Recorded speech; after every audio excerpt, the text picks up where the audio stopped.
안녕하세요. 오늘 세미나 진행을 맡은 명지대학교 부동산대학원 주민호 교수입니다. 지금부터 사단법인 대한부동산학회가 주최하고 명지대학교 부동산대학원이 주관하는 역디지털화 시대의 부동산 산업 전략이라는 주제로 세미나를 시작하도록 하겠습니다.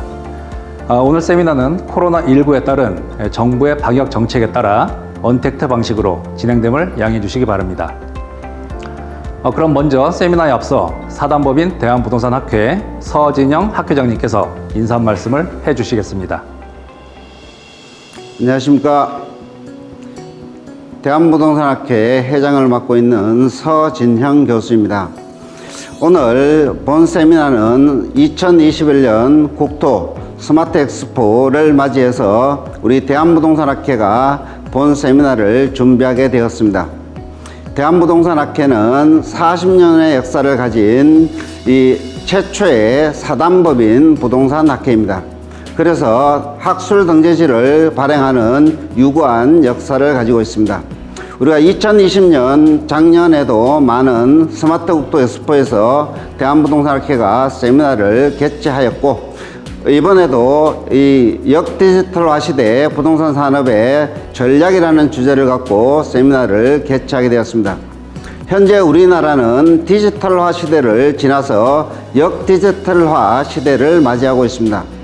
부동산 산업 같은 경우에도 빅데이터를 구축한 플랫폼 기업들을 중심으로 해서 이 온라인 기업들이 다시 오프라인 기업들로 많이 진출함으로 인해서 온라인 기업과 오프라인 기업들이 갈등을 많이 겪고 있습니다.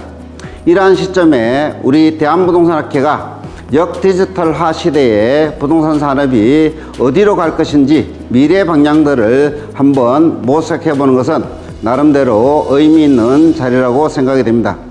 그래서 이러한 세미나를 통해서 우리나라 부동산 산업이 어떤 방향으로 나아갈지 모색해보는 중요한 의미 있는 자리이기 때문에 이러한 세미나를 통해서 부동산 학예 발전 또는 공간정보의 스마트화에 많이 기여하지 않을까 이렇게 생각을 합니다. 그래서 오늘 유튜브 방송을 통해서 이렇게 시청해 주시는 여러분들이 우리 부동산 관련 산업 및 스마트 국토 정보에 많은 관심을 기울여 주시기를 간곡하게 부탁을 드리면서 인사에 가름하고자 합니다. 감사합니다. 네, 학회장님 말씀 감사합니다. 그럼 곧바로 세미나를 시작하도록 하겠습니다.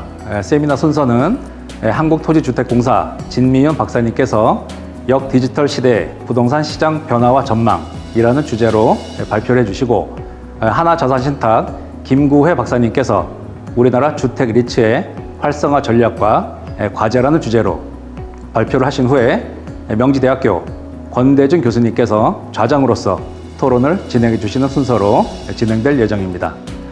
자, 그럼 먼저 진미윤 박사님께서 역디지털 시대의 부동산 시장 변화와 전망이라는 주제로 발표를 해 주시겠습니다. 네, 반갑습니다. 저는 토지주택연구원의 진미윤이라고 합니다. 제가 오늘 말씀드릴 주제는 역디지털 시대의 부동산 시장 변화와 전망인데요. 사실 디지털 시대가 도래한 지 얼마 되지 않았다라고 하는데 벌써 어떤 역디지털 시대라는 것들이 좀 밀려오고 있습니다. 앞으로 어떤 변화와 또 우려, 기대, 전망이 있을지 같이 살펴보도록 하겠습니다. 사실 우리 부동산 산업의 진화 굉장히 속도가 빠르고요. 바로 이 인터넷 혁명 때문이 아닐까 싶습니다. 이 파괴적 혁신이라고 합니다. 부동산 플랫폼을 이용한 많은 산업들이 지금 태동하고 성장이 아주 성장 속도가 빠른데요. 인터넷 혁명의 4인방 있습니다. 애플, 구글, 아마존, 페이스북. 요즘 사실 밀레니얼 이 디지털 원주민이라고 하시잖아요. 그런 분들이 아마 저보다 굉장히 더 이런 분야를 더 많이 아실 것 같고요. 이 사실 이제 플랫폼 비즈니스라는 이제 용어도 생겼고, 지금 굉장히 이제 미래를 향해서 뛰어가고 있습니다.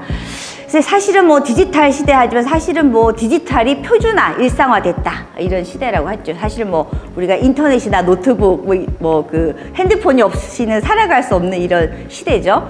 근데 이런 시대가 도래하다 보니까 과거의 어떤 영역별로 이루어졌던 그런 분야들, 산업들의 특징이 뭐냐면 하이브리드화 되죠. 그러니까 짬뽕, 이렇게 쉽게 말하죠. 서로 쓱 섞이는 거예요.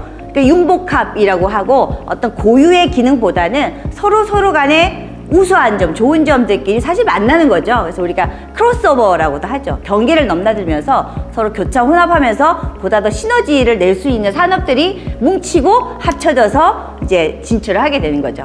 디지털 전환에 더불어서 이제 작년부터 코로나19 때문에 우리가 뭐 그 온라인 플랫폼 산업이 사실은 뭐 독주를 하고 있는 상황이죠.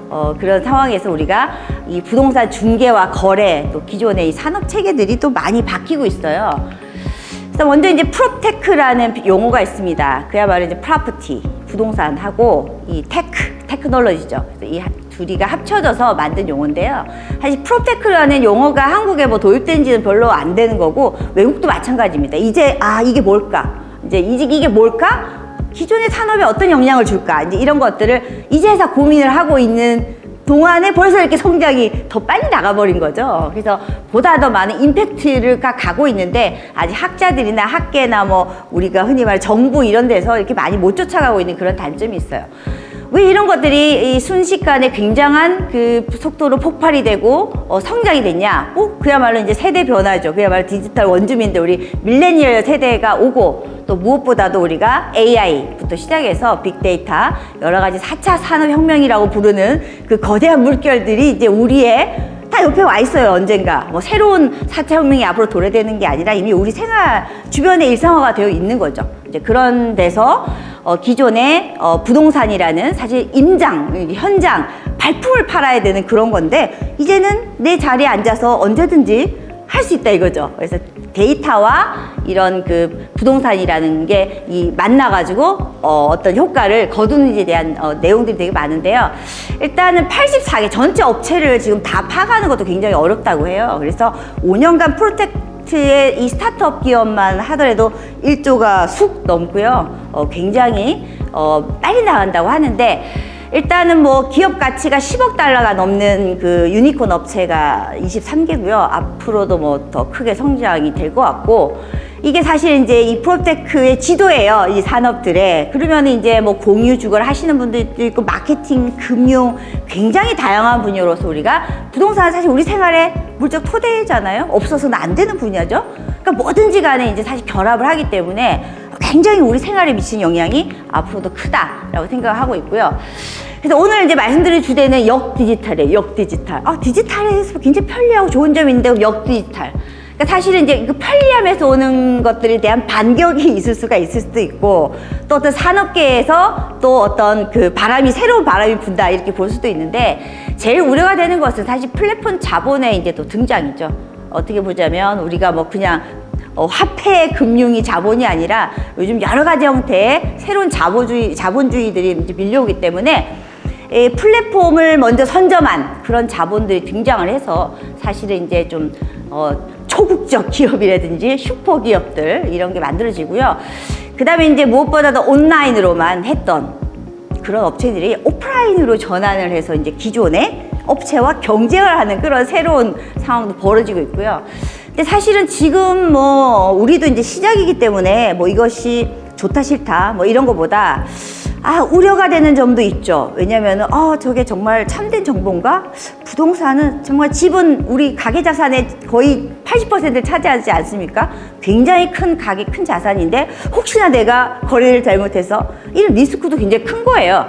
그리고 누가 책임을 지지? 그런 거죠. 우리 임대차 보호법도 있고 뭐 매매 여러 가지가 있지만 부동산이 그냥 온라인, 오프라인을 떠나가지고 개인의 권리잖아요. 그죠? 그런 점에서 우리가 다양한 측면에서 우려가 될 수도 있고 또 기회도 있을 수가 있어요. 우리가 어디에 어떤 집이 있는지 몰라요. 비교 평가가 불가능하지만 우리가 이런 온라인과 오프라인이 만났을 때 주게 되면 빈집도 빨리 나갈 수가 있어요. 그런 여러 가지 점에서 또 좋은 점도 있다. 사례를 먼저 3가지만 먼저 볼게요. 직방 너무 잘 아시잖아요. 그죠? 직방, 다방 저도 굉장히 좋아하고 이름도 굉장히 좋은데 굉장히 사실 종합 부동산 정보 서비스 업체라고 할 만큼 하고 이제 매물 중개도 하는 거죠. 사업 모델은 이제 중개사가 이제 매물을 올리고 수수료를 해서 그 수수료를 가지고 사실 운영하는 그런 비즈니스 모델이에요. 그런데다가 이제 그 2019년에 사실 호갱노노는 아파트 정보에 특화된 업체죠. 그래서 직방은 이제 사실 뭐 다가구부터 그 오피스텔, 원룸, 투룸 이런 중심이었다가 혼호갱이하고 호갱노노랑 합쳐서 아파트 영역을 좀 더 강화를 했어요. 그래서 굉장히 몸집을 불려가고 있고요. 우리가 사실은 부동산 1, 2사가 했던 부동산 관련 정보를 최근에는 이제 직방에서 굉장히 많이 더 활발하게 정보를 제공하고 있습니다. 저도 이번에 이제 인터넷 여기 들어가 봤어요. 직방 들어가서 어떤 집을 찾고 계십니까 하는데 상세하고 구체적이고 굉장히 손쉽게 그죠? 이렇게 리스트업이 되어 있어가지고 우리가 알기 쉽고요. 사실 이제 매물 사진뿐만이 아니라 우리가 실거래가도 알 수가 있고 또 가상현실을 이용해서 집을 둘러볼 수도 있고 그다음에 뭐 그 여러 가지 서비스들이 많이 되고 있기 때문에 좋은 점이 많아요. 여기 가면 이제 이 좌측에 보시면 몇 평이냐, 지역이 어디냐, 규모가 어떠냐 이런 식으로 해서 검색도 필터를 해 나가면서 검색도 할 수 있는 것도 있고요. 제일 중요한 거는 기존의 중개업소나 이렇게 부동산 정보 업체들이 많이 못했던 부분들이 사실은 오피스텔 부분이나 우리가 그 흔히 말하는 1인용, 2인용 주택, 우리가 1인 가구가 전체의 30%를 차지하고 있는데 사실 이제 1인들이 이제 집을 탐색하는 시간과 비용이 굉장히 많죠. 그런 점에서 여기 제가 들어가 보니까 뭐 도시형 생활주택부터 시작해서 요즘은 생활형 숙박시설도 있고 오피스텔하고 굉장히 정보 친화적이에요. 그러니까 뭐 한번 들어가 보면 와 편하다라는 생각이 있는데 이런 정보들은 업체들이 이제 정보를 준 거죠. 기존의 오프라인 업체들이 정보를 주게 되면 직방에서 이거를 디지털화해서 우리에게 제공을 하는 거죠. 근데 이제 직방이 본인도 오프라인으로 이제 가겠다라는 거죠. 그러니까 그게 어떤 역 디지털의 한 일면이라고 볼 수가 있겠고요. 알스퀘어라는 데는 이제 상업용 부동산에서 출발을 해서 사실은 이제 정보 제공에 초점을 뒀다가 지금은 다양한 사실 오프라인 사업들을 직접 하고 있어요. 이제 그런 예들을 보면은 우리가 처음에는 이제 온라인으로 갔지만 오프라인과 사실 온라인과 오프라인의 경계도 없지 않을까 앞으로는 뭐 이런 생각을 하는데 어쨌든 중요한 거는 굉장히 경쟁이 치열해지는 거죠. 지금도 사실 공인중개업은 굉장히 이제 좀 약간 꽉 찼다고 해야 될까요? 굉장히 이제 과당 경쟁인 부분들이 많은데 이런 그 디지털 정보로 똘똘 뭉친 사람들과 경쟁을 했을 때 또 약간 좀 여러 가지 좀 취약한 점도 없지 않아 있을 것 같습니다. 홈즈 컴퍼니는 공유 주거에서 출발했어요. 사실 1인 주거, 집집마다 일일이 부엌, 뭐 화장실 뭐 다 있을 필요 없잖아요. 그죠? 그러다 보면 공유를 이용할 수 있는 리빙부터 시작해서 여러 가지가 있어서 1인 가구에 초점을 뒀어요. 홈스 스튜디오, 뭐 홈스 리빙 라운지 이런 여러 가지 생활 서비스 전반을 제공하는 그런 그죠? 그러니까 사실은 라이프 스타일 헬퍼죠. 어떻게 보자면 꼭 집이다 이것뿐만 아니라 이 전반적인 우리가 이렇게 좋은 집 만들기처럼 사람들이 생활이 가능할 수 있도록 지원하는 여러 가지 것들을 하는 것이 사실은 기존에 이런 업체들이 없는 거죠. 굉장히 우리가 블루였다가 최근에 이제 많이 이제 각광을 많이 받고 있고요. 홈즈 컴퍼니도 뭐 프루지오 같은 데서 이제 공유 주거를 관리를 하죠. 운영 관리를 하는 위탁을 하다가 최근에 이렇게 밑에 보듯이 홈스타운이라고 해서 본인이 직접 컨설팅해서 지어요. 이렇게 사실은 뭐 온라인에 출발했지만 오프라인으로 가는 것에 대해서 사실 하지 말라 하라 이런 사실 그런 건 없어요. 업역에 대한 그런 점에서 굉장히 우리가 신세대 중심의 유니콘 중심의 디지털로 무장한 업체들의 다시 이제 반격이라고 해야 될까요? 이제 그런 것들이 시작됐다라고 볼 수 있는데요. 일단 아까 이제 말씀드린 것처럼 이제 사실은 아직은 뭐 우리가 이 단계에서 이제 가치를 정립하기가 되게 어려운 것 같아요. 다만 이제 소비자에게는 뭐가 좋을까? 정부에게는 어떤 이점이 있고 또 나타날지 모르는 여러 가지 불법적인 거나 부정적인 거나 편법 여러 가지 그런 것도 뭐가 있을 수도 있을 수 있잖아요. 그래서 일단은 프로테크 영역은 굉장히 다양합니다. 그러니까 그야말로 하이브리디티죠. 그러니까 뭐 하나로 특징할 수 없을 정도로 1, 2, 3, 4를 이제 왔다 갔다 하면서 왜냐면 데이터가 있기 때문에 못할 게 없죠. 그게 무기잖아요. 그래서 디지털이 무기다.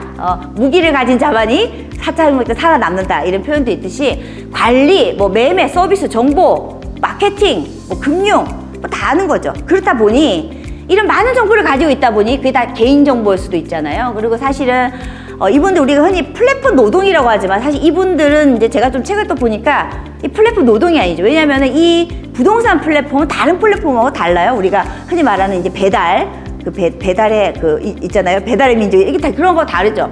이거는 누군가가 수요자가 클릭을 많이 하면 할수록 그죠? 여기저기 들어가서 정보가 많아지는 거예요.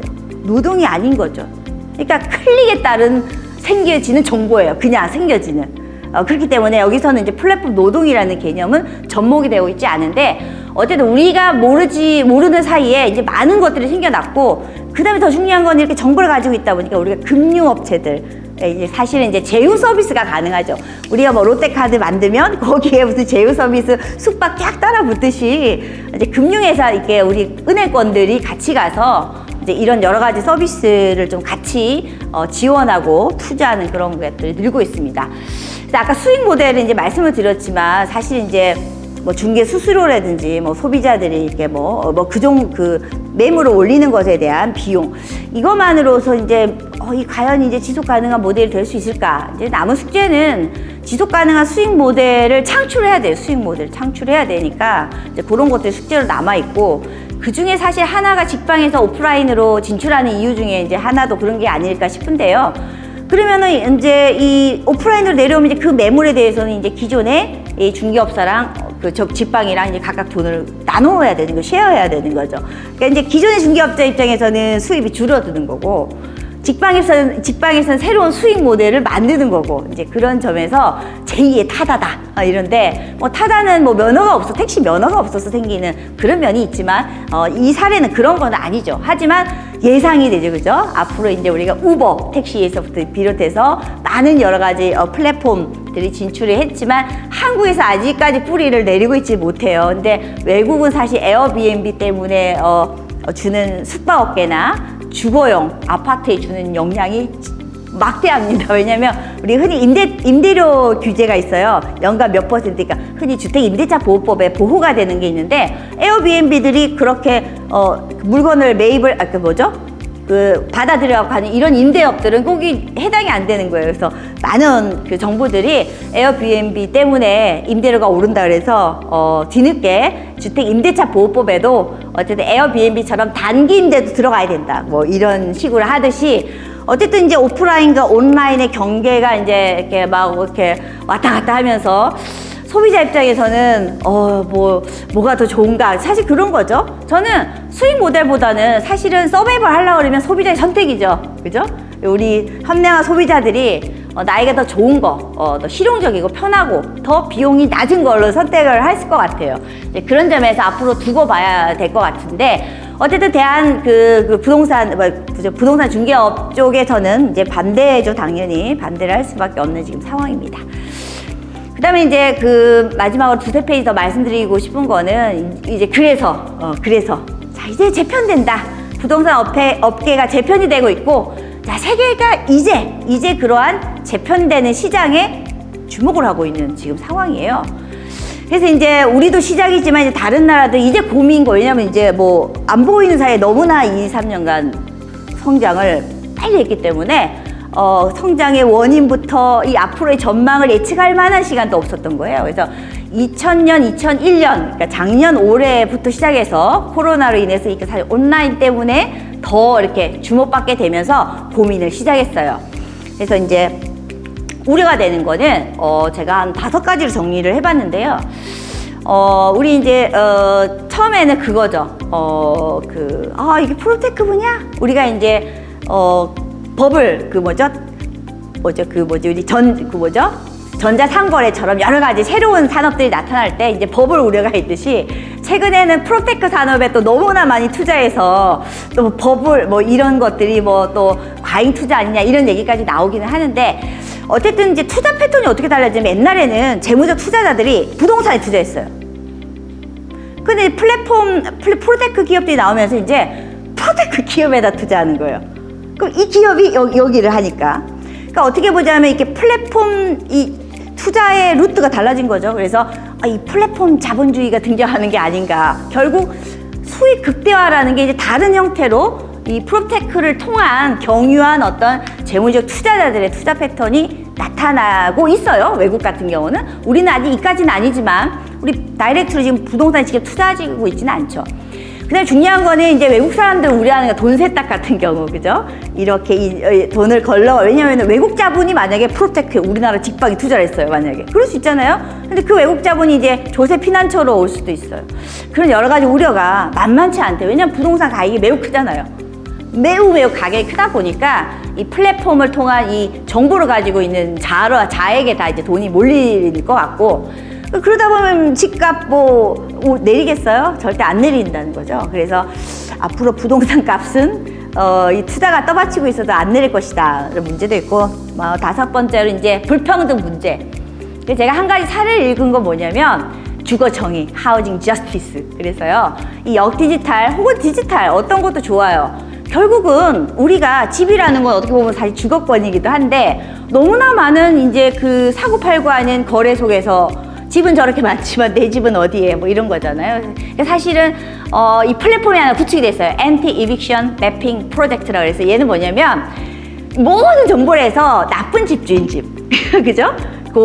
막 불법으로 쫓아내거나 여러 가지 나쁜 사례와 민원들만 이 불법과 강제 퇴거 사례를 모은 플랫폼이에요. 그래서 자, 이런 디지털 시대에 플랫폼이 많아지면 자, 거꾸로 소비자들이 할 일은 역사례들을 만드는 것이다 라고 해서 외국의 요 하우징 저스티스라는 이 플랫폼이 형성됐다는 사례를 봐서 제가 인용을 했고요.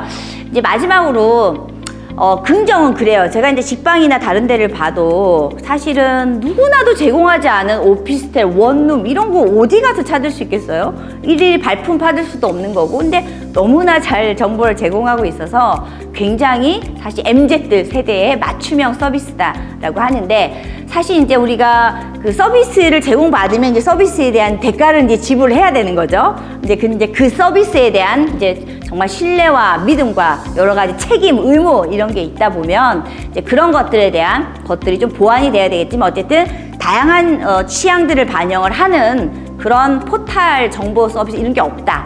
사실 직방도요 이렇게 원사이드잖아요. 근데 요즘 외국에는 저런 데 다 들어가면 쌍방향이에요. 그러니까 내가 다 입력을 해요. 나도 다 하고 거기서 바로 우리가 흔히 말하는 우리가 홈쇼핑 하더라도 무슨 채팅방에서 챗 로봇 이런 게 있잖아요. 그런 것처럼 실시간으로 바로 의사소통을 하는 거죠. 우리는 아직 그 단계까지 안 나와 있어요. 근데 외국에는 굉장히 빠르고요. 그러니까 집이 비면 일주일도 안 돼서 바로 들어가죠. 우리는 기본적으로 28일을 있다가 그 집이 나가요. 근데 다른 나라는 지금 6일까지 좁혀질 정도로 굉장히 신속하게 매물이 순환되는 그런 구조가 바로 이런 플랫폼 때문이다. 그 다음에 뭐 여러 가지 포지셔닝 차별화도 있고 뭐 그런 게 있는 거고, 이제 우려와 기대 속에서 앞으로 이제 이 부동산 플랫폼이라는 거에 대해서 우리가 좀 더 관심을 가져야 되고요. 프로테크 산업이 이제 성장은 되지만 이제 사실은 지금은 이제 굉장히 막 이 블러썸 하는 거죠. 막 나타나고 있지만 좀 더 이제 그것들을 보호하고 또 지속 가능한 걸 만들어주기 위해서는 정부나 혹은 다른 데서 어떤 걸 좀 더 서포트를 해야 될까, 그런 것도 중요하고요. 왜냐하면 저런 산업이 바로 우리의 생활에 사실 바로 영향을 미친다는 점에서 앞으로 좀 더 관심을 가져줬으면 좋겠다고 생각을 합니다. 네, 좀 아직까지는 디지털 시대에 뭐 부동산 시장 전망과 이런 내용들은 국내나 외국에서는 아직 많이 발전된 분야나 많은 사례들을 통해 가지고 좀 알 수 있기는 힘들어요. 그래서 좀 제한되긴 하지만 오늘 간단하게 제가 발표를 드렸습니다. 감사합니다. 네, 진미윤 박사님 감사드립니다. 다음은 김구혜 박사님께서 우리나라 주택 리츠의 활성화 전략과 과제라는 주제로 발표를 해주시겠습니다. 네, 안녕하십니까. 저는 우리나라 주택 리츠의 활성화 전략과 과제에 대해서 발표할 김구혜라고 합니다. 현재 저는 하나자산신탁의 리츠사업본부에서 임대주택 투자와 운영을 담당하고 있고, 본 발표의 주제인 전략 및 과제를 도출하기 위해서 리츠를 정의하고 우리나라 리츠 시장에 대한 현황과 리츠 시장을 분석하고자 합니다. 우선 주식 투자를 많이 해보신 분들이라면 들어보셨겠지만 상장 리츠는 최근 많은 이슈가 되고 있습니다. 2016년 판교 오피스 빌딩을 자산으로 상장한 신한알파를 비롯해서 이후 정부의 적극적인 지원과 홍보로 국내의 상장 리츠 시장은 점차 확장되고 있습니다. 특히 이러한 리츠는 부동산 임대료를 기반으로 5에서 6%의 안정적인 배당과 최근 부동산 가치의 상승, 그리고 물류 산업의 성장 등의 호재로 주식 가치는 지속 상승하고 있는 모습을 보이고 있습니다. 이러한 리츠는 부동산 투자회사법의 근거를 두고 있으며 국민이 부동산에 투자할 수 있는 기회를 확대하고 부동산에 대한 건전한 투자를 활성화하여 국민 경제에 이바지함을 목적으로 하고 있습니다. 일반적으로 부동산 투자를 하는 것과 달리 리츠는 다수의 투자자로부터 자금을 모아 부동산 또는 부동산 증권에 투자를 하고 그 운용에서 발생하는 배당 수익을 투자자에게 돌려주는 방식으로 정의할 수 있습니다. 이러한 리츠가 국내에 도입되게 된 계기는 2017년 외환위기 이후 기업들의 부실한 부동산의 구조조정을 위해 부동산 투자회사법을 2001년도에 제정하게 되었고 처음 국내에 도입되게 되었습니다. 리츠의 운영 형태는 크게 세 가지로 구분할 수 있는데 우선 자기관리 리츠와 위탁관리 리츠 그리고 기업 구조조정 리츠인 CR 리츠로 구분할 수 있습니다. 최초에 도입된 이후에는 기업 구조조정 리츠와 자기관리 리츠가 중심을 이루고 있었는데요. 하지만 조작 및 횡령 등의 문제로 이러한 실질적인 회사가 설립되어 있는 자기관리 리츠 그리고 기업 구조조정 리츠의 문제가 발생하면서 최근에는 위탁관리 리츠로 다시 개편되고 있는 모습을 보여주고 있습니다. 우리나라 리츠 시장의 규모는 점점 증가하고 있는 모습을 보이고 있습니다.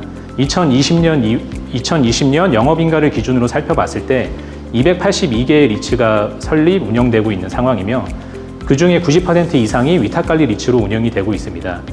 이러한 상장 리츠를 이제 다른 나라와 비교를 해본다면 유사한 시기에 리츠가 도입된 일본, 싱가포르, 홍콩에 비해서 우리나라의 상장 리츠 시장은 작은 편에 속하고 있지만 2016년 이후 꾸준하게 이제 성장을 활성화하기 위한 노력이 지속되면서 현재 국내 상장 리츠 시장도 지속 성장하고 있는 모습을 보이고 있습니다.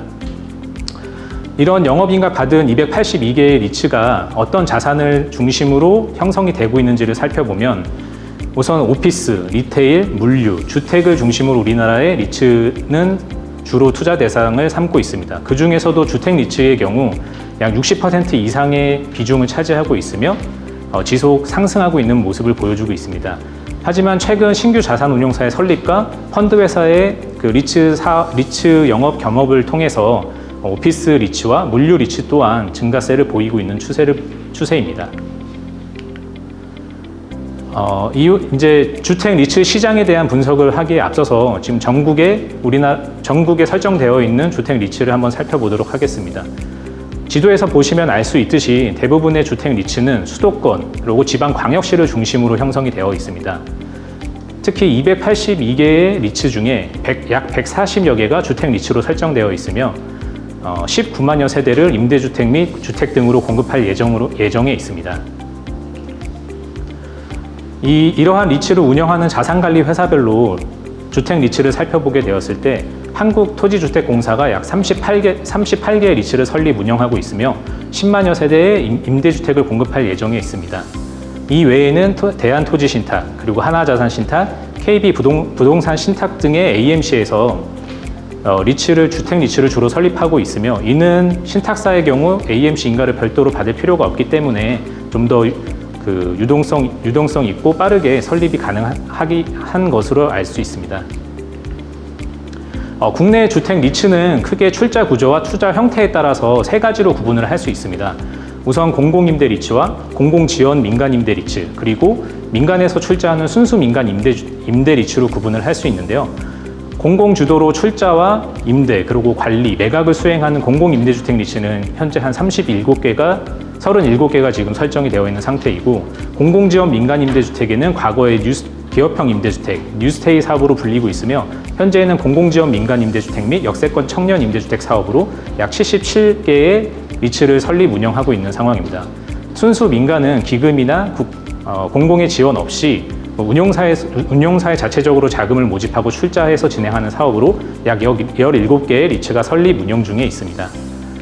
우선 공공임대 리츠에 대해서 살펴보도록 하겠습니다. 공공임대 리츠는 LH가 주도적으로 진행하는 사업으로 LH 공공택지에 LH가 자산관리 회사로서 관리를 하고 향후에 해당 자산을 분양 전환했을 때 미매각 물건이 발생할 경우 LH에서 매입 합약을 해주는 구조를 띠고 있습니다.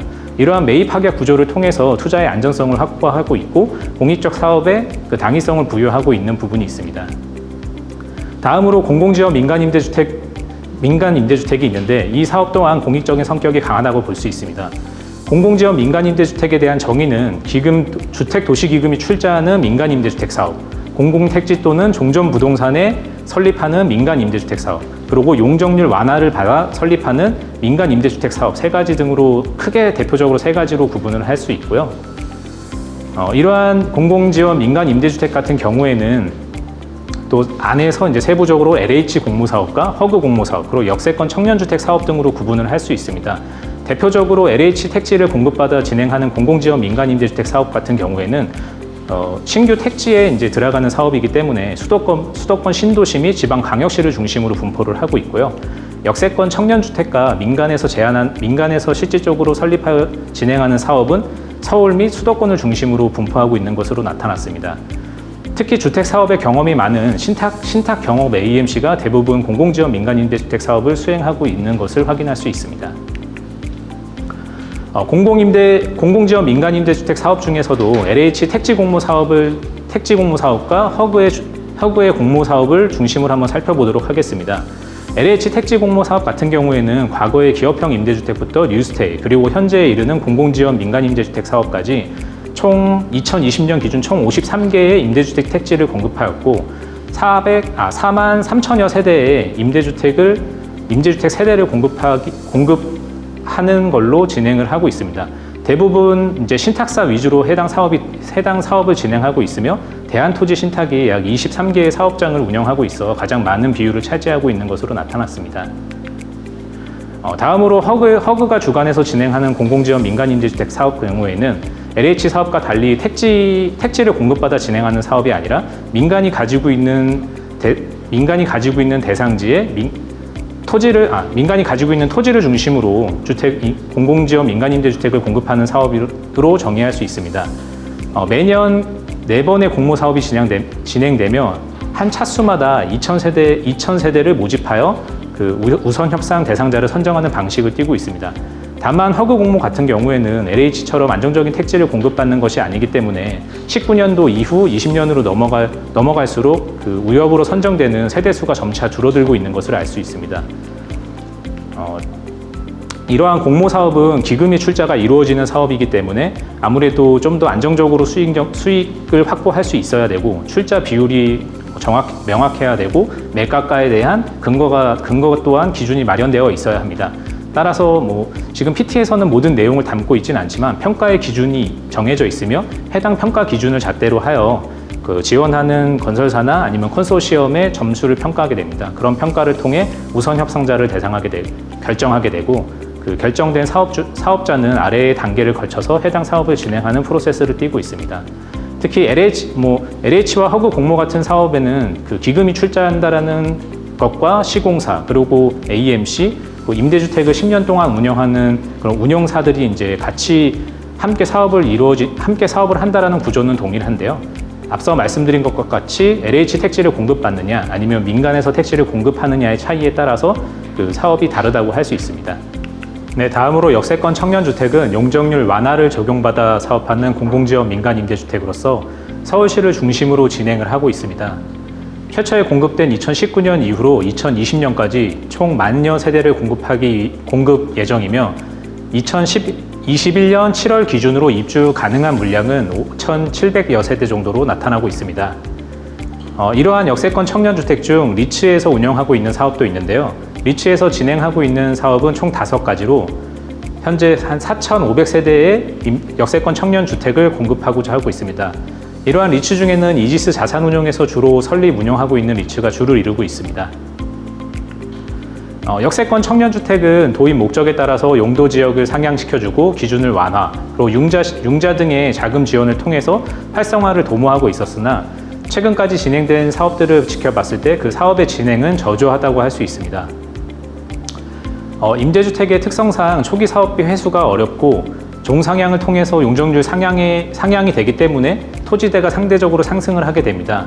따라서 사업에 대한 수익성은 좀 더 저조하게 나타나고 최근 임대차 보호법 등 임대료를 규제하는 그런 법안이 통과되고 임대 사업자에 대한 규제가 강화됨으로써 운용사 입장에서 봤을 때 엑시트 전략을 엑싯을 통해 수익을 회수할 수 있는 그런 수익성이 점점 떨어지고 있는 상황이어서 이러한 역세권 청년주택에 대한 사업은 점차 이제 저조하게 나타나고 있는 것을 알 수 있습니다. 특히 리츠 같은 경우에는 일반적인 사업과 달리 그 인허가를 밟기 전에 리츠를 설립하고 인허가 이후 자금이 세팅된 이후에 이제 영업인가를 시청하게끔 되어 있습니다. 따라서 일반 사업 같은 경우에는 토지 대금을 납부하고 착공까지 그 인허가를 한 6개월 정도만 진행하면 되는데 리츠는 리츠를 설립하고 인허가를 신청하고 착공을 들어가고 준공까지의 기간이 다른 사업들과 상대적으로 더 긴 사업 시간이 적용되기 때문에 대출에 대한 이자와 여러 가지 문제점들로 인해서 사업이 좀 더 악영향을 미치는 것을 알 수 있습니다. 마지막으로 순수민간 임대주택에 대해서 말씀드리도록 하겠습니다. 순수민간 임대주택 같은 경우에는 현재 총 17개의 리츠가 존재하고 있으며 투자 자산의 70% 이상이 서울 내에 위치하고 있습니다. 또한 주택 유형 같은 경우에도 오피스텔 및 도시명 생활주택을 주로 공급하고 있고 총 5,800세대 정도가 공급 예정에 있습니다. 사업 초기에는 실물을 주로 매입해서 임대주택을 공급하는 방식의 매입형 임대주택을 주로 하고 있었으나 이후 사업 구조화를 통해서 개발 기간 동안에도 배당이 가능하게 되었고 현재는 건설형 임대주택 또한 다양하게 공급되고 있는 상황입니다.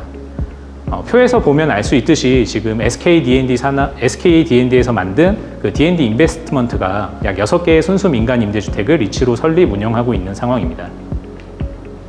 이러한 SK 인베스트먼트의 이제 그 순수 민간 임대주택에 대한 현황을 자세하게 살펴보면 다른 사업들과 달리 자본금을 주로 공제회, 그리고 외국계 투자기업, 그리고 펀드 회사를 통해 조달하고 있는 모습을 볼 수 있습니다.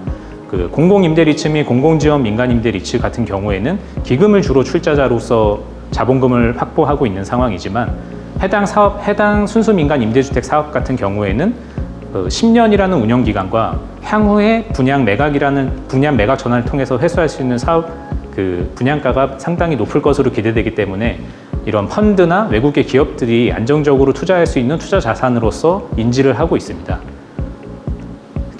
특히 지금 지도를 보시면 알 수 있듯이 이제 6개의 설정되어 있는 리츠들 모두 역세권 근처에 위치하고 있고 서울 시내에 입지하고 있는 것을 알 수 있습니다. 이는 임대 수요가 풍부하고 그 수익률을 발생시킬 수 있는 임대료를 충분히 받기 위해서 이런 핵심 지역에 임대주택을 공급하는 리츠를 만든 것으로 확인할 수 있었습니다. 이제 앞서 살펴본 내용을 정리하고 전략과 과제에 대해서 말씀드리도록 하겠습니다.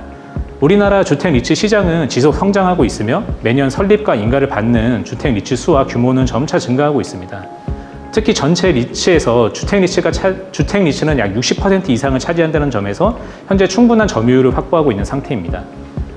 다만 사모 형태를 가지며 배당이 없는 공공임대 리츠와 공공지원 민간임대 리츠가 차지하는 비중이 이러한 주택 리츠에서 86%에 달한다는 점은 국민에게 부동산 투자의 기회를 제공한다는 리츠의 도입 목적을 달성하기에는 한계를 가지고 있습니다.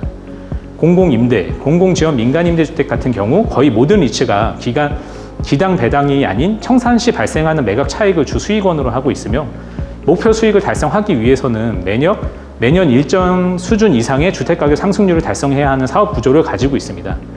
이는 주택가격이 상승하는 시장에서는 아무 문제가 없지만 하락하는 시장에서는 기투입된 주택도시기금 및 공적 투자자의 자본금의 손실을 야기할 수 있는 상황입니다.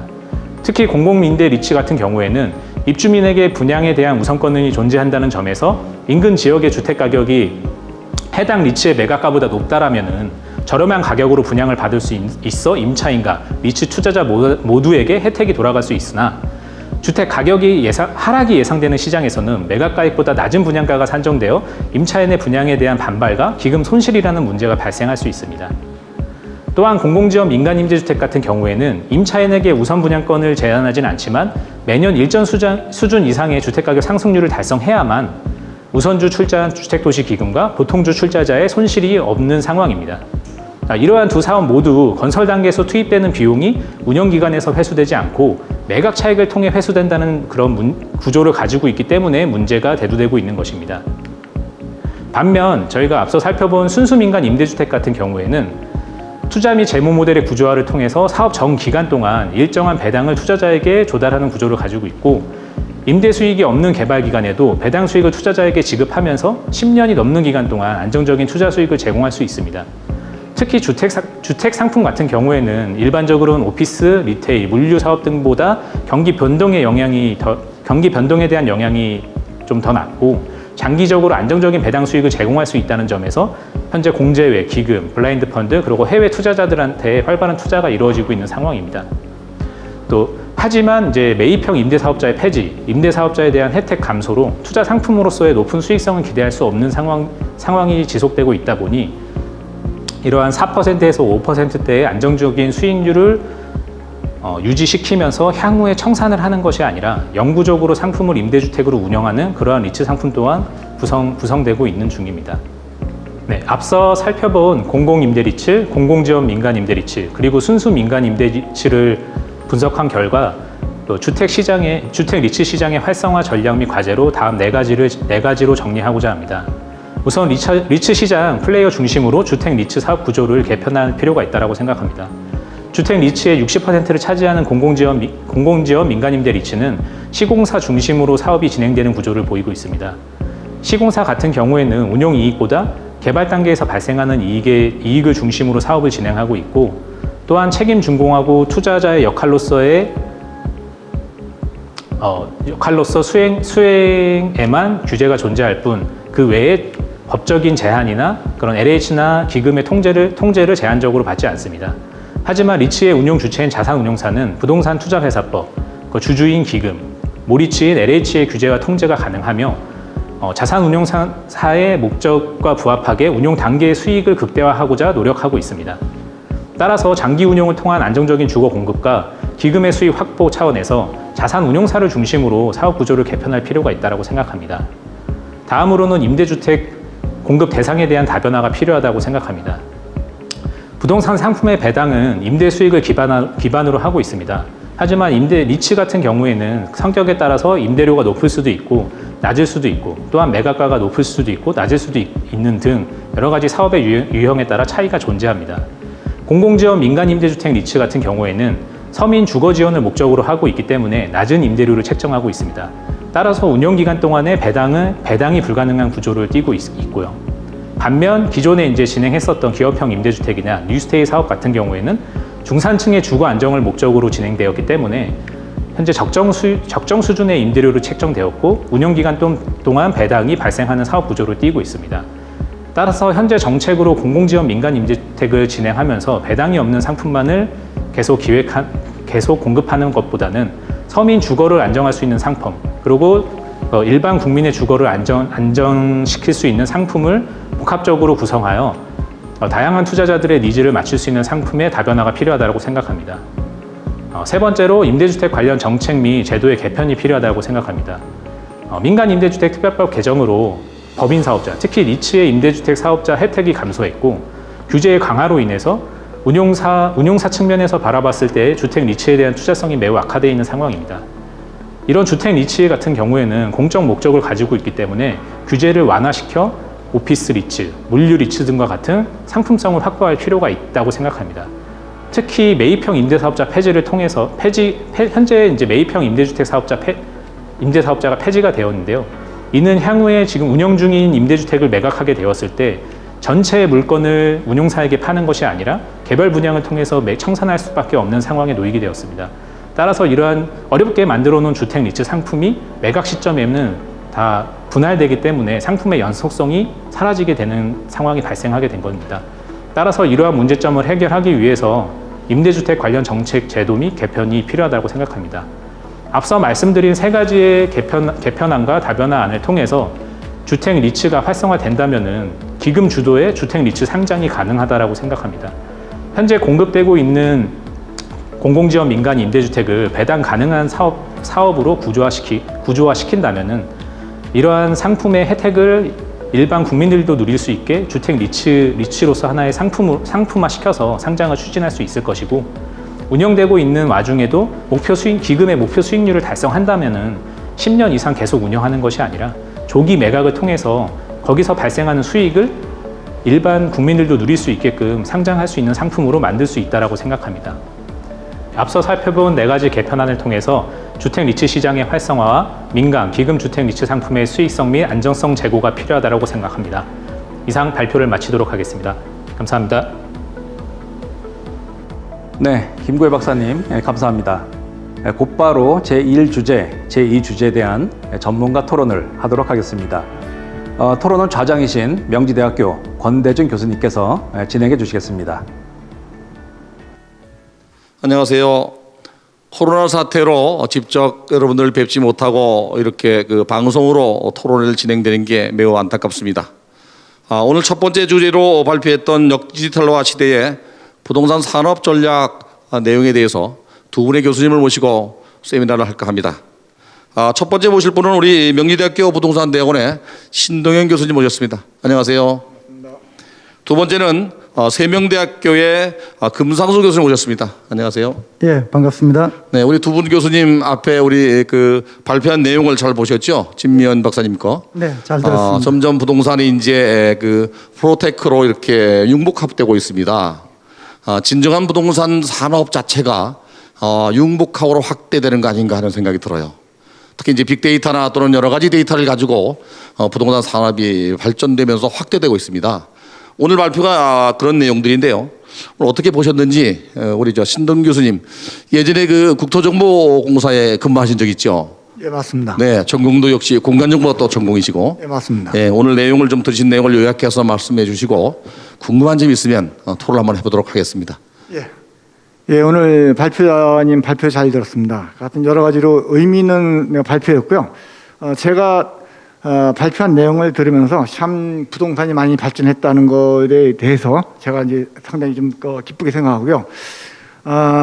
그런 측면에서 예를 들어 봤을 때는 부동산이 여러 가지 이제 그런 아날로그 시대에서 디지털로 변해 가면서 다양한 컨텐츠와 다양한 서비스가 이루어지고 있는 것에 대해서 제가 이제 고무적으로 생각하는데요. 한편으로는 다양한 서비스가 나오면서 다양한 데이터가 넘쳐나고 하는 데에 따른 국가의 어떤 이제 그런 책임감, 책무라는 것이 약간 제가 좀 배제가 되지 않나 생각을 합니다. 물론 국토부에서 부동산과 관련된 정보가 부동산 여러 가지 이제 플랫폼에 의해서 정부가 이제 데이터를 가지고 있지만은 그런 것들이 융복합되는 데이터의 연결고리는 약하지 않나 이제 그런 것들 때문에 제가 볼 때는 하려적인 거는 많이 있습니다. 다방이라든지 직방이라든지 이런 여러 가지 콘텐츠는 많이 있는 이제 그런 하려적인 거는 서비스가 많이 발전되고 있지만은 거기에 따른 데이터가 과연 이게 국가가 물론 데이터를 제공하지만 신뢰성과 공공성과 그런 것들이 담보가 되느냐 하는 것들에 대해서는 좀 의문이 있기 때문에 그거를 좀 발표자님께서 한번 답변 한번 해주시죠. 발표자가 지금 안 계셔서요. 예. 이 발표 자료를 보고 제가 좀 보니까 예, 예. 이 부동산이 정보화되면서 또 IT와 산업과 연결되면서 네. 더한 지금 발전하는 거 아닌가. 특히 이제 부동산이 플랫폼을 통해서 스타트업이 발전하고 있는 것 같아요. 우리가 알고 있는 공간정보 쪽도 부동산과 관련된 게 최고의 작품이 현재는 내비게이션이죠. 네, 맞습니다. 빅데이터를 네. 통해서 지도의 실시간 데이터로 목적지를 찾아가는 그런 데이터가 바로 부동산의 프로테크가 아닌가. 네, 맞습니다. 여기에 자율자동차도 해당이 되고요. 오늘 발표 내용은 거기까지는 아니고요. 일반적으로 부동산 거래 시장과 네. 부동산 스타트업을 비롯한 매매 시장을 중심으로 발표한 것 같습니다. 네. 네. 우리 신 교수님은 예전에 공간정보 계시면서 측량도 평판 측량에서 네. 지금 이제 드론을 통한 측량을 하고 있죠. 네, 맞습니다. 이거 역시 이제 부동산 쪽에 하이테크 또는 프로테크라고 할 수 있는데 네. 오늘 발표하고는 전혀 관계 없을 수도 있지만은 공간정보 쪽에서도 상당히 많이 발전하고 있죠. 당연하죠. 지금 우리나라가 좀 측지위성까지 쏘아 올려서 외국에서 데이터를 받던 것들을 이제 우리나라에서 측지위성을 통해서 측지에 대한 데이터를 받고 있고요. 그다음에 지금 여러 가지 그런 내비게이션이라든지 그다음에 그런 여러 가지 공간 정보의 사항, 그다음에 실내 공간 정보, 그다음에 자율주행 자동차까지도 공간 데이터를 기반으로 해서 움직이기 때문에 부동산도 거기에 매칭돼서 움직이는 것에 대해서 되게 좋고요. 하여튼 이런 것들이 좀 발전돼서 다양한 콘텐츠에 의해서 다양한 부동산 서비스가 좀 됐으면 좋겠다는 것이 제 생각입니다. 네. 우리 금상수 교수님은 오늘 발표를 보고 어떻게 느끼셨습니까? 예, 제 세명대학교의 금상수 교수입니다. 오늘 발표한 주제가 디지털 시대의 부동산 시장 변화와 전망이었습니다.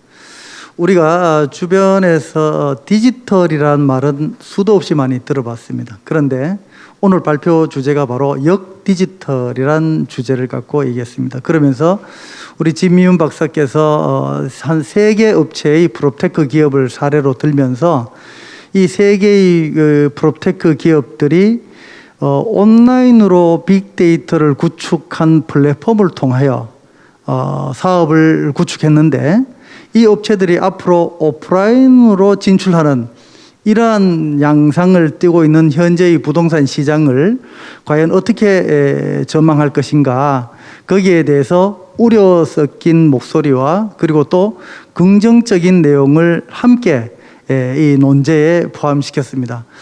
그러면서 제가 조금 아쉬운 점이 있다라면 이 발표자 본인이 과연 이 프롭테크 기업들이 온라인에서 시작해서 오프라인으로 변해가는 이 탈디지털 또는 역디지털 이런 현상들이 지금 이 부동산 시장에 미치는 영향들이 네.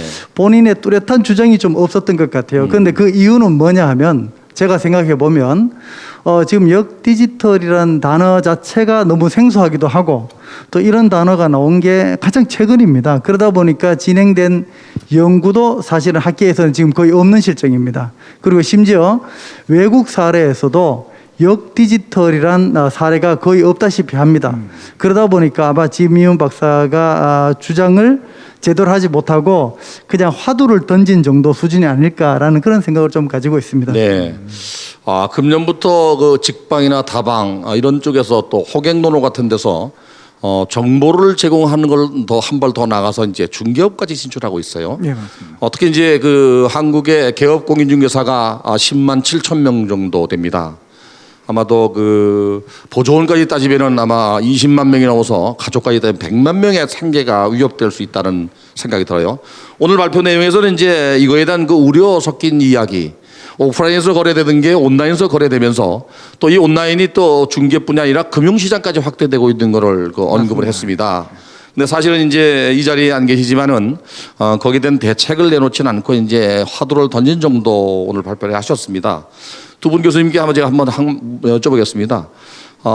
이 그 플랫폼을 통해서 우리 직방이나 다방이 그 정보를 제공하는 것은 뭐 당연합니다. 네. 이걸 통해서 중개업에 진출하는 것에 대해서 개인적인 소개를 한번 여쭤보고 싶어요. 우리 신 교수님 어떻게 생각하세요?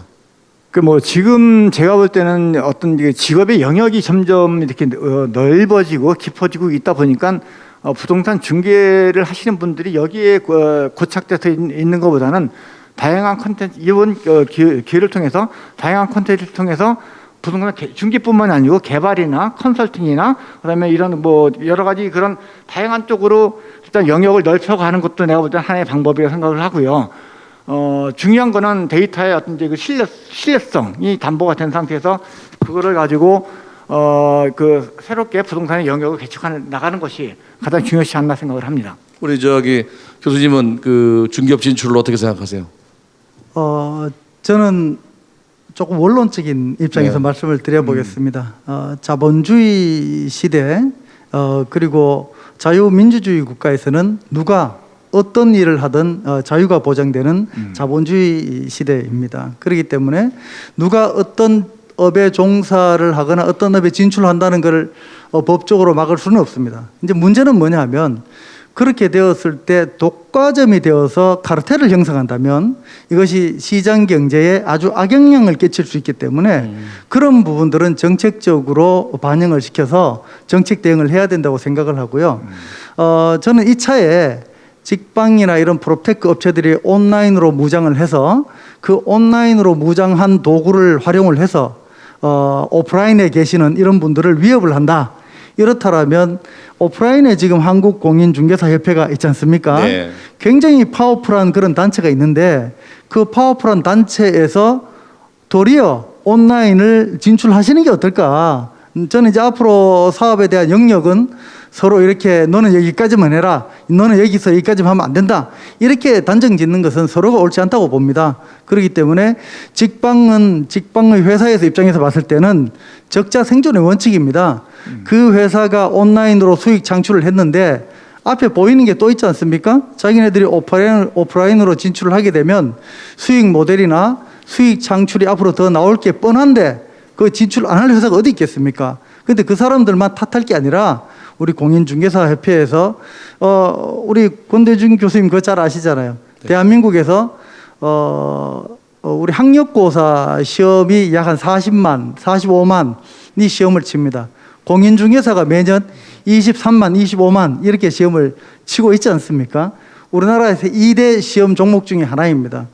그 정도로 공인중개사가 많이 배출되어서 그분들의 생존권이 위협되기도 하지만 또 반대로 얘기하면 그분의 오프라인의 네트워크가 형성된다면 직방보다도 훨씬 더 우수한 그런 온라인 협업 체제를 구축할 수 있지 않을까라는 그런 생각을 개인적으로 해봅니다. 저도 개인적인 얘기를 좀 할까요? 지금 공인중개사 자격증을 소지한 사람이 47만 5천 명 정도 됩니다.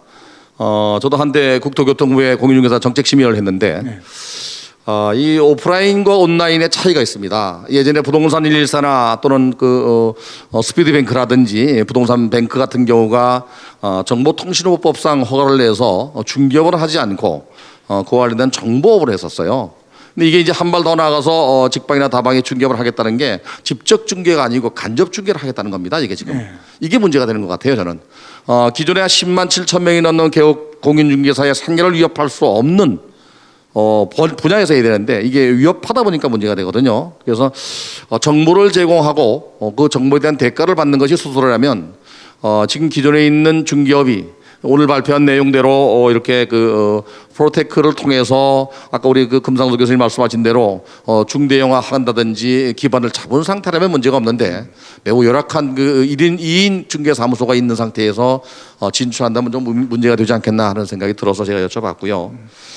마지막 한 가지 더 말씀을 드리고 또 궁금한 게 있는데 뭐가 있냐면요. 이 빅데이터를 통하는 이제 상권 분석이나 또는 이 지가 분석을 할 수가 있습니다. 예, 맞습니다. 예를 들어서 아침, 점심, 저녁 유동인구가 다르고 또 월, 화, 수, 목, 금, 토일 유동인구가 다르고 또 매출액도 아침, 점심, 저녁 다르죠. 예. 그래서 카드 매출액을 가지고 어떤 업종이 어떤 시간에 어디에 가장 많이 팔렸는지를 데이터 분석해서 점포를 개설하거나 상권을 분석할 수가 있어요. 예. 사실 이렇게 정도까지 이렇게 이제 발전하면 이 부동산과 관련된 하이테크나 또는 테크놀로지가 합쳐져서 좋은 학문적 발전과 업계 발전이 있을 것 같은데 오늘은 그런 부분은 좀 빠진 상태라서 한번 여쭤보겠습니다. 이 빅데이터를 통한 부동산 산업의 발전 어디까지 갈 것 같습니까? 우리 금 교수님. 이게 시작 단계인 것 같아요. 시작 단계인 것 같습니까? 네. 예. 저는 지금 거의 정점에 치닫고 있다고 생각을 합니다. 이미 SK텔레콤이라든지 대표적인 빅데이터 업체들이 정부가 대표적이겠죠. 그 다음에는 통신회사, 그 다음에 카드회사, 이런 데들이 이 빅데이터 수집하는 대표적인 그런 회사들입니다. 근데 이 회사들이 그런 데이터를 절대로 외부에 내놓지 않죠. 이유는 프라이버시 보호입니다. 그런데 자기네들은 이미 빅데이터 장사를 하고 있습니다. 어떤 장사요? 매출을 통한 입지 분석을 해서 팔아먹고 있어요. 이미 그런 현상들이 있기 때문에 이미 빅데이터 시장은 빅데이터 시장대로 자기네들만의 카르텔로 형성되어서 그렇게 지금 되고 있는 현실이고 이 시장이 이제는 우리 오늘 이 주제에 맞게 역디지털화하고 과연 맞물리겠느냐, 저는 사실 좀 시기상조다라고 생각을 합니다. 그런 결국에 부동산 시장이 이걸 준비를 못하고 있다는 얘기네요. 그죠? 저는 그렇게 생각합니다. 예. 우리 신 교수님은 이 빅데이터나 또는 이 프로테크와 관련돼서 공간정보 쪽 전문가 아닙니까? 네. 네. 공간정보 쪽으로 접목해서 어느 정도 발전할 것 같습니까? 저는 이 부동산 시장의 공간정보와 관련해서 엄청나게 팽창할 수 있는 여지는 많이 있다. 단지 부동산 쪽에서 종전에 했던 중개업, 이런 매매 이런 쪽에 국한시키는 업으로 한정을 한다고 하면은 제가 볼 때는 여기서 도태될 것 같고요. 이거를 계기로 해서 아까 말씀하신 대로 다양한 빅데이터, 다양한 콘텐츠, 다양한 이런 것들을 융복합해서 믹싱이 아니고 컨버전스 개념으로 해서 나간다고 하면 실질적으로 화학적인 융합을 해서 엄청난 부동산의 그다음에 수익을 창출할 수 있는 계기가 되기 때문에 그런 거를 지금 해야 된다고 생각하고요. 국가에서 공간정보, 그다음 부동산 기본적인 정보들을 제공해주고 있거든요. 그런 것들을 융복합해서 다른 인문사회 경제적인 데이터를 믹싱시킨다고 하면 부동산은 제가 볼 때는 엄청나게 지금부터 시작한다고 생각을 합니다. 네. 오늘 그 일 주제가 역디지털화 시대의 부동산 산업인데요. 이 준비하지 않은 그 부동산 업계에 있는 분들은 새로운 정보일 것 같지만 또 이 업계에 들어와 있는 사람들은 상당히 발전되고 있다는 모습을 알 수 있습니다. 우리 금상수 교수님 마지막으로 뭐 하실 말씀 있나요? 예, 제가 오늘 그 주제를 보면서 참 세상은 빠르게 변해가고 있구나라는 생각을 정말 많이 했습니다. 1776년도에 1차 산업혁명이 전기기관차, 결국 이동수단의 발달로 산업혁명이 되었고, 그로부터 100년 후에 2차 산업혁명, 결국 대량 생산, 모듈로 형성된 대량 생산으로 변해가는데 100년 정도 걸렸습니다. 그러고 난 다음에 100년 정도 후에, 정확히는 한 80년 정도 후에 컴퓨터가 나오면서 3차 산업혁명이 되었고, 지금 이제 사람들이 4차 산업혁명 얘기하고 있습니다. 어떻게 보면 지금 이 프롭테크 시장이나 부동산 시장 자체가 다른 산업 분야에 비해서 사실 굉장히 늦게 이 첨단 기술들이 접목되고 있는 그런 현실입니다. 아시다시피 부동산이라 하면 우리가 리얼 에스테이트라고 하지 않습니까? 리얼, 실제로 있는 실물을 갖고 거래를 하기 때문에 전통적인 방법으로 우리가 접근할 수밖에 없었는데, 이제는 그야말로 새로운 첨단 기술들을 가지고 부동산 시장도 이제 접목돼 가고 있다. 그래서 저는 부동산 산업이 이 프롭테크 산업을 통해서 정말로 크게 다양하게 발전할 것이라고 생각을 하고 있고요. 역디지털화, 지금 화두가 던져진 오늘인데 저도 한번 앞으로 고민을 많이 해보겠습니다. 경기가 무너지는 것 같죠? 산업의 경기가 무너지는 것 같습니다. 우리 신동 교수님 마지막 한 말씀 하시죠. 지금 이제 우리가 디지털화된 것이 이제 불과 한 10년, 20년밖에 안 됐거든요. 됐는데 지금 벌써 역디지털 얘기가 나오는 거 보면 참 그 여러 가지 그 의미가 하는 게 되게 큰데요. 어떻든 간에 세월이 짧지만은 이게 지금 시점에서 역디지털까지 나오는 거 봐서는 앞으로 그 부동산이 나가야 될 방향이 되게 크고 해야 될 것도 많이 있고, 그다음에 그런 역할들은 부동산에 계시는 분들이 스스로 개척을 해야 된다. 왜냐하면 지금 여러 가지 여건은 좋고요. 국가가 여러 가지 인프라를 많이 만들어놨기 때문에 그런 인프라를 충분하게 이용을 한다고 하면 부동산 시장은 더 팽창하고 여러분들 수익은 더 극대화시킬 수 있는 미래의 어떤 여러 가지 산업을 리드할 수 있는 분야가 부동산이 아니겠나 싶습니다. 네. 부동산 산업도 점점 고급화, 기능화, 첨단화가 변하고 있습니다. 이 부동산은 정보가 바로 돈이고 정보가 바로 산업 발전의 기초가 되고 있습니다. 오늘 시의적절하게 역디지털화 시대의 부동산 산업 전략이라는 세미나를 발표한 진미연 연구원께 감사를 드리고요. 마지막으로 두 분 교수님들 함께해 주셔서 감사합니다. 1부 여기서 마치겠습니다. 감사합니다. 네, 감사합니다. 네, 두 번째 주제는 하나자산신탁의 김구혜 박사님의 우리나라 주택리츠 활성화 전략과 과제라는 제목으로 발표를 했습니다. 이 주제 발표를 보고 우리 나사렛 대학의 김행조 교수님, 그리고 성결대학의 김민 교수님 나와 계십니다. 안녕하세요.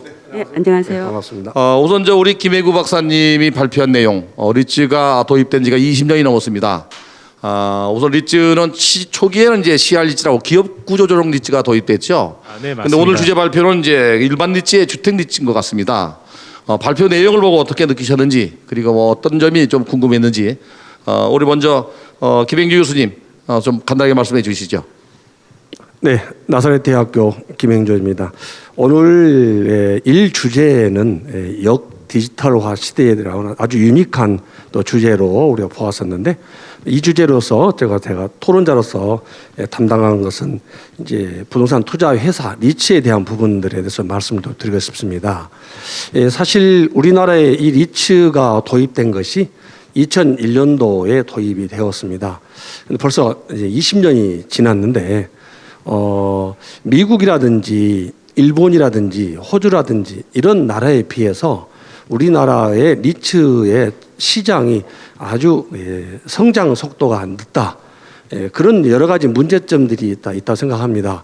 2001년도에 처음으로 저도 이 리츠에 대해서 관심을 갖게 되었었습니다만은 20년이 지난 지금까지도 우리나라가 상당히 자산 규모가 또 적은 이런 것들이 현실인데, 그 중에 가장 큰 문제점이라 하는 것은 사실은 우리 시장에 접근할 수 있는 여러 가지 공모 심사 이런 부분에 있어서 상당히 엄격한 잣대를 대고 있는 것이 현실입니다.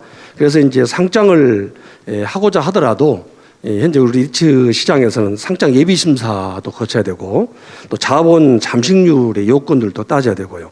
더 나아가서는 관리 종목 지정 요건이라든지 이런 부분들까지 추가적인 상장 요건들을 요구하고 있어서 이러한 리츠 시장이 활성화되는데 큰 장애를 갖고 있지 않나 이런 생각을 좀 들어보면서 오늘 그에 대한 저는 이제 주로 홍보용 리츠를 그럼 어떻게 활성화를 할 것인가 이런 방향을 중심으로 해서 말씀을 드리고 싶습니다. 네. 우리 김진 교수님은 어떻게 보셨습니까? 발표 내용. 저는 이제 구 박사님의 이제 발표를 보면서 우리나라가 굉장히 이제 리츠가 많이 활성화가 됐구나라는 생각을 했어요. 그런데 다만 이제 그 활성화가 되는 측면에서 보면 사실은 지금 이제 부동산 시장이 굉장히 많이 변화하고 있는데 이 활성화가 사실은 이제 지역적, 그러니까 서울 수도권에 이렇게 완전히 이제 이렇게 몰아져서 돼 있고, 그 다음에 또 두 번째로는 뭐냐면 이 부동산 시장이 변화되면서 실질적으로 이제 그 리츠라는 것이 결국은 투자자를 모집을 해서 개발을 한 다음에 그 수익을 배당으로 주는 그런 형태의 이제 판도인데요.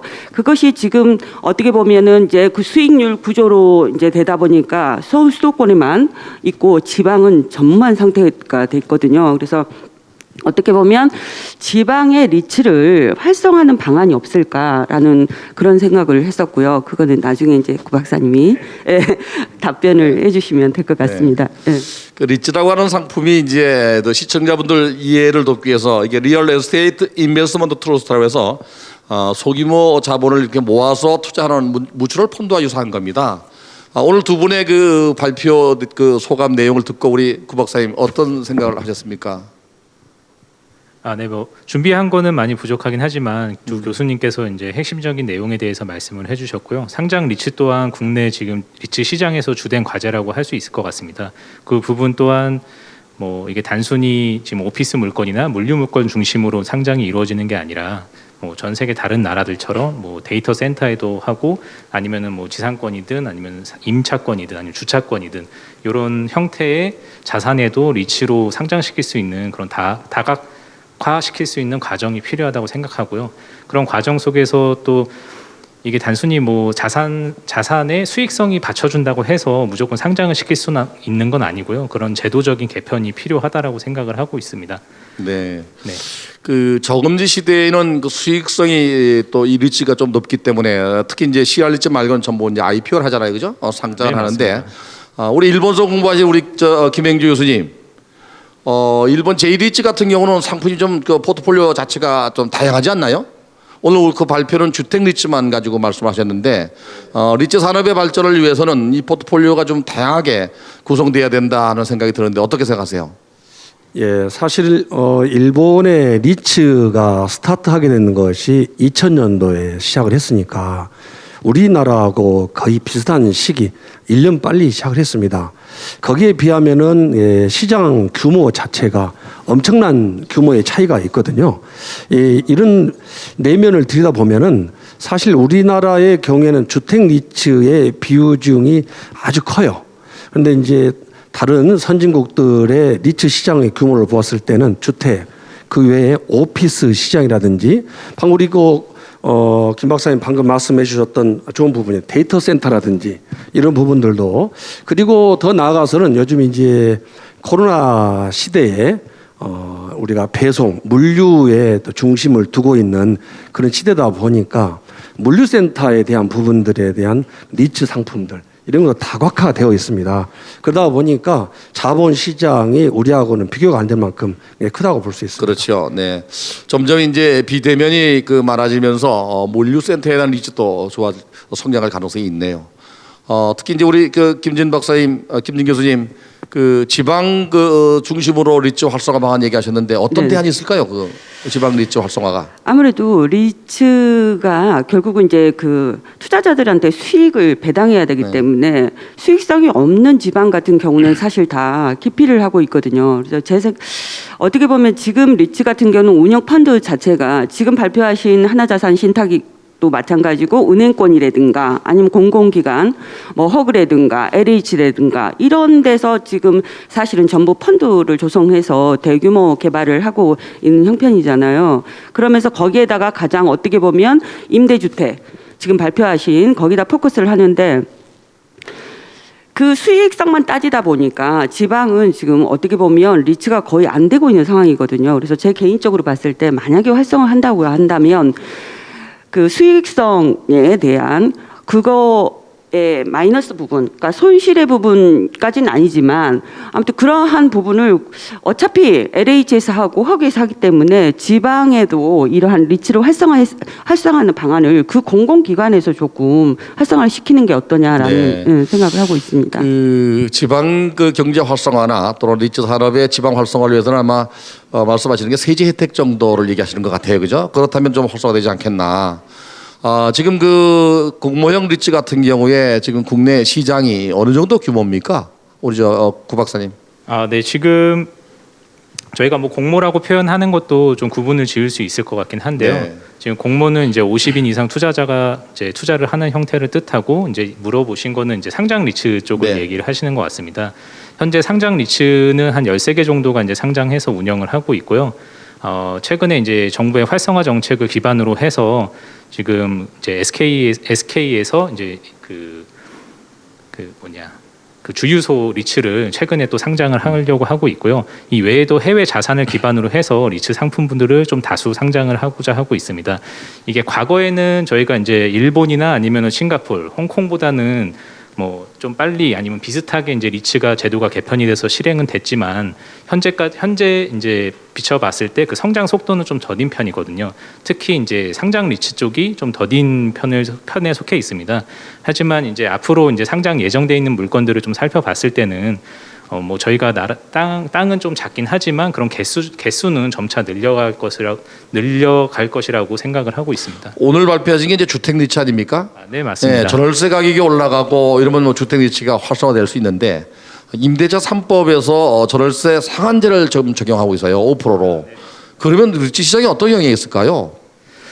이게 지금 민간 임대주택 아까 말씀드린 유형 중에 민간 임대주택 같은 경우에는 임대차 3법에 아주 큰 영향을 좀 받았습니다. 그렇죠. 저희가 아무래도 그 리츠 같은 경우에는 부동산 임대료를 주 수입원으로 하고 그 수입을 바탕으로 배당이 이루어지는 구조를 가지고 있기 때문에 그 수익을 이제 운용사가 좀 시장 상황에 맞게끔 좀 컨트롤을 해야지 그 투자자들에게 배당을 돌려줄 수 있는 구조거든요. 하지만 이게 정책적으로 좀 그런 상승률이나 이런 것들이 좀 제한이 있다 보니까 민간 임대주택 같은 경우에도 최근에는 좀 주춤하고 있는 모습을 좀 보이고 있고요.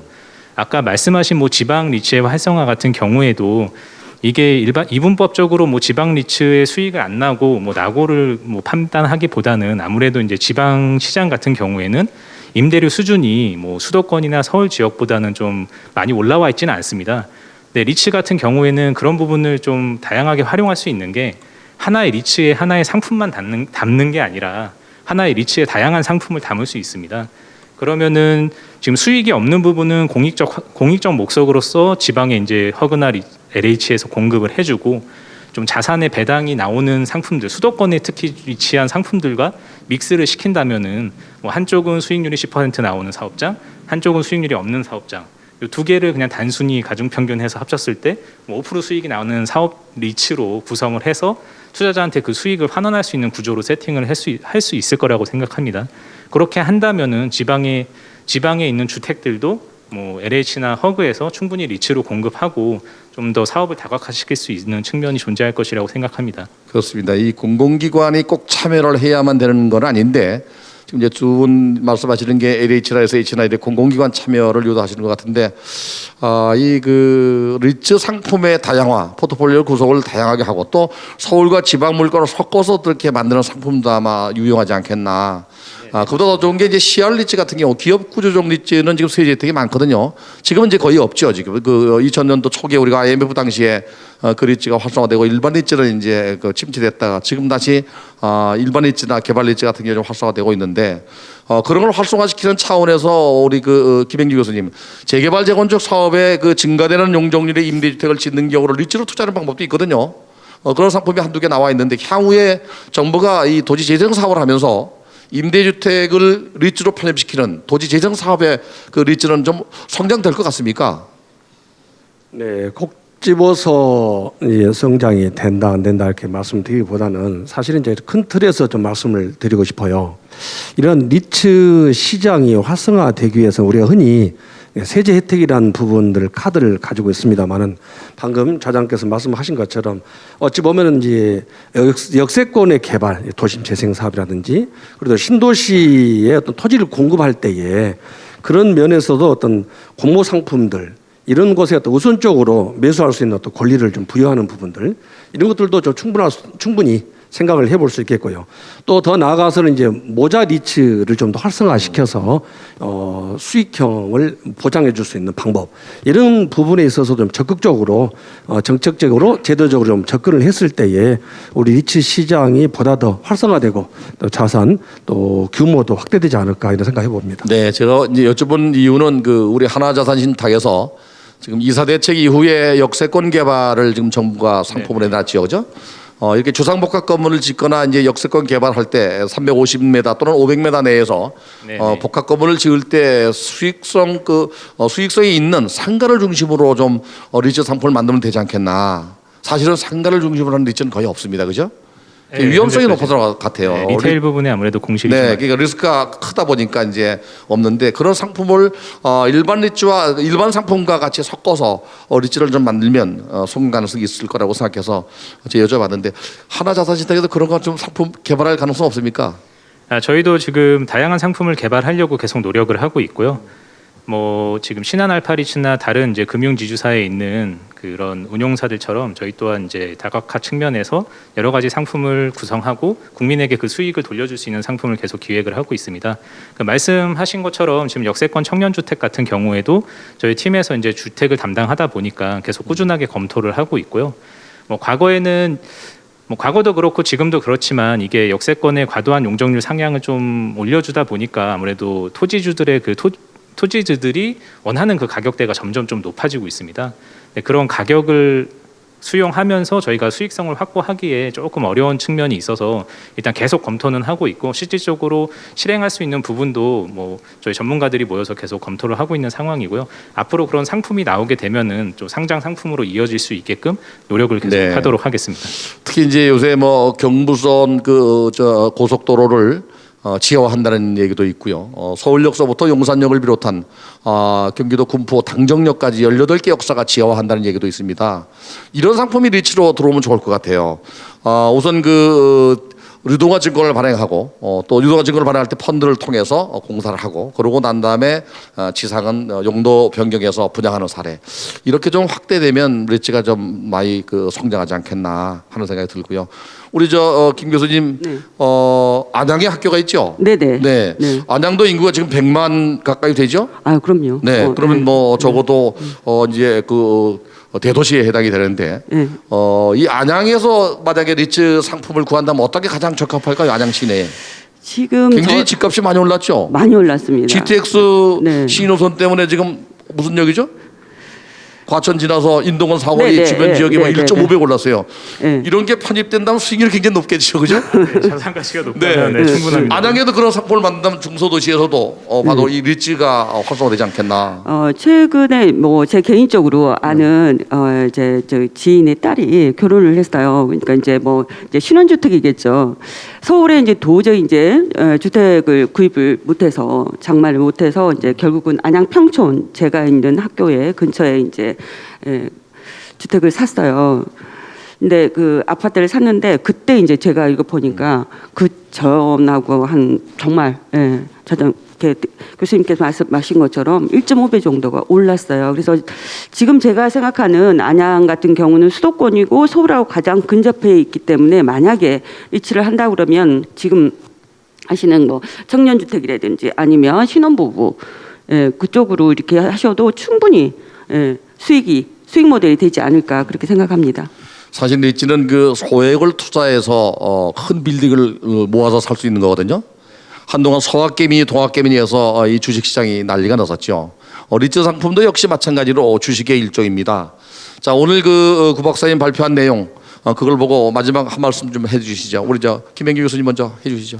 예, 오늘 논문 우리 구 박사님 고생하셨습니다. 말씀 잘 들었고, 현재 우리나라의 리츠 시장의 현 주소, 또 향후 방향에 대한 일단 방향성을 좀 제시해 주셨다. 또 현장에서 실무하시는 분으로서 또 생동감 있는 현장의 목소리를 들려주셔서 감사했고요. 지금 말씀 중에는 우리나라의 뭐 도시 재생 사업이라든지 지방 도시의 어떤 리츠 상품의 개발이라든지 이런 여러 가지 방향을 모색할 수 있습니다만, 더 나아가서는 여러 가지 또 리츠 상품의 다각화된 모델들이 개발을 해서 이 시장의 규모를 확대를 해야 되는데, 미국의 경우에는 에키닉스 물류센터 데이터 센터죠. 에키닉스 데이터 센터가 있습니다만은 이 회사를 통해서도 아주 전문적으로 리츠 사업이 다각화되고 있거든요. 그래서 그런 모델들을 우리들도 좀 본받아서 또 참고하지 않으면 좋을까 생각합니다. 네, 다양한 모델을 개발하고 또 다양한 상품, 또 다양한 그 포트폴리오 구성해서 이 리츠 산업이 그 성장하기를 기대하시는 것 같습니다. 우리 김 교수님 마지막 한 말씀 해주시죠. 아무튼 리츠는 이제 지금 제가 봤을 때는 투자비 상환이 사실은 임대주택에 머무르다 보니까 투자비 상환하는 게 상당히 장기간에 걸쳐서 투자비가 상환이 되기 때문에 그러한 측면이 좀 어려움이 있는 것 같아요. 그리고 만약에 그 당시에 또 가격이 하락을 해버린다, 부동산 가격이, 아니면 금리가 높아진다 이랬을 때 투자자 보호 자체가 사실 안 되기 때문에 그러한 측면을 조금 많이 발전을 시켜서 리츠가 성장을 했으면 좋겠다 그렇게 생각을 하고 있습니다.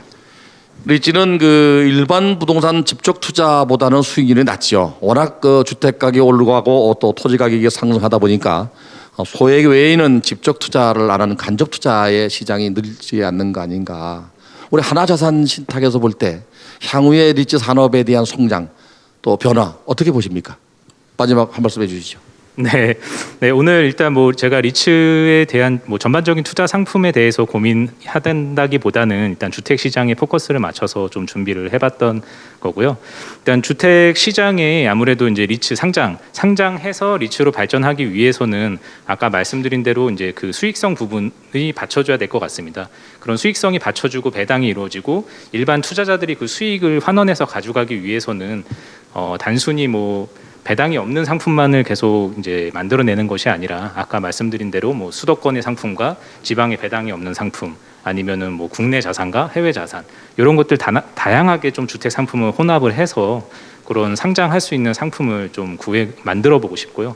그런 것들을 지금 다니는 회사에서 한번 새롭게 좀 세팅을 해서 진행을 하고자 합니다. 좀 많은 기대와 관심, 리츠 상장에 대한 관심 좀 부탁드리겠습니다. 네, 리츠 산업이 향후에 성장할 가능성이 높습니다. 특히 금리가 인상되거나 부동산 시장이 또 안정화되거나 하락하면 역으로 리츠 산업이 활성화될 가능성도 있습니다. 정부도 정책적으로 이 리츠 산업을 육성하려고 하고 있습니다.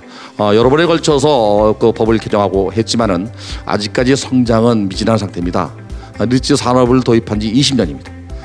오늘 그 대한부동산학회 세미나 2021년 스마트 국소 엑스포 여기서 마칠까 합니다. 오늘 마지막 주제 발표를 해주신 김구혜 박사님, 그리고 나사렛대학교의 김행규 교수님, 그리고 선결대학교의 김 교수님 감사합니다.